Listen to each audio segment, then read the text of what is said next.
ঘন্টা আপনাদের যারা রিপ্রেজেন্টেটিভ ছিল তাদের সাথে কথা হয়েছে। আমি জানি না আপনারা সেটা কতটা জানেন, কারণ আপনাদের দাবি হচ্ছে আপনারা সবসময় শ্রদ্ধাশীল এবং আন্তরিক।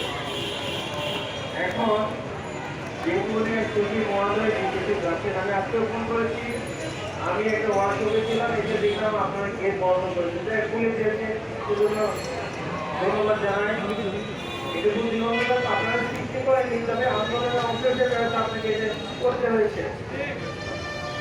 আপনাদের প্রতি অনুরোধ, আপনারা আপনার দাবিতে সুশৃঙ্খলভাবে এগুলো চালিয়ে যাবে, কিন্তু কোনো প্রতিবন্ধকতা যেন সৃষ্টি করবেন।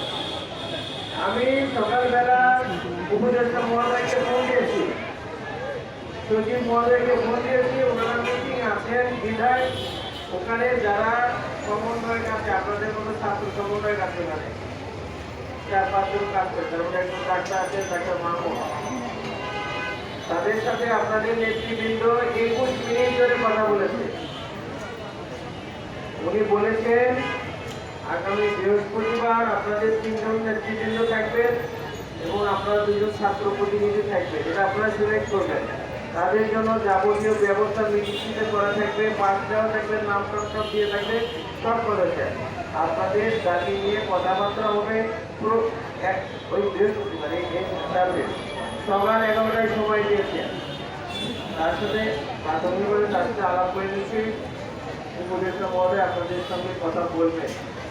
কি বলবেন আমি জানি না, আমি কথা দেয়নি, আমরা আশা করছি, এবং এর মধ্যে আমার সাথে তাদের সাক্ষাৎ হবে, এই বিষয়টা নিয়ে আমি আমার কথা বলবো।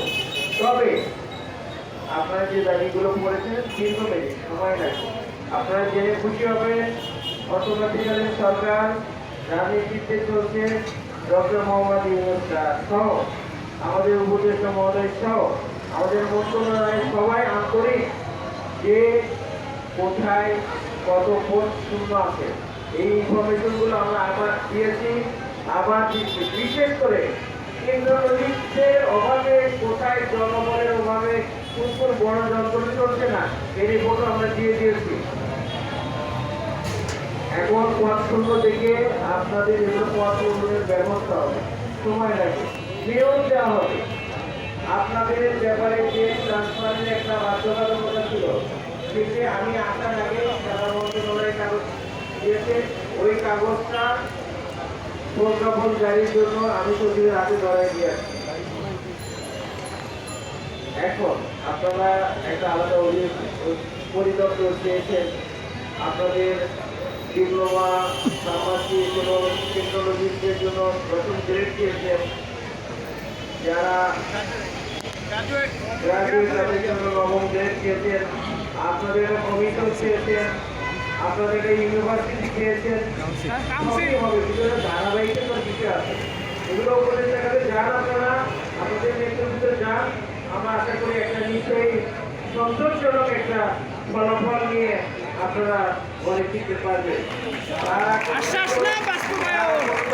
অনুরোধ করবো যে আপনার সার্বিক অবস্থা আপনারা বজায় রাখবেন। আর বাবারা সময় দিতে হবে,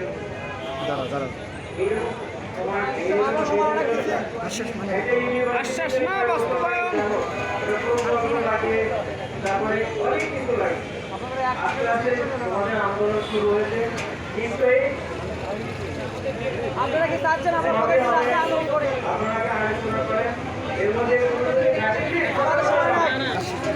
আশ্বাস না বাস্তবায়ন, আশ্বাস না বাস্তবায়ন। গত সরকারে আমি মিছিল করা যায়, পুলিশের পেট্রোলগানকে বিদায় করেছে, কেউ করতে পারে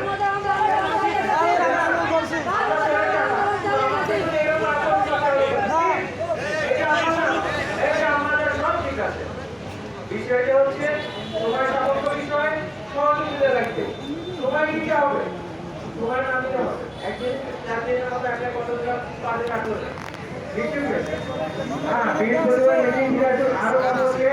আপনাদের দাবি আমাদের বরাবর ওনারা দিচ্ছেন, আমরা এটা অগ্রাহ্য করে দিই।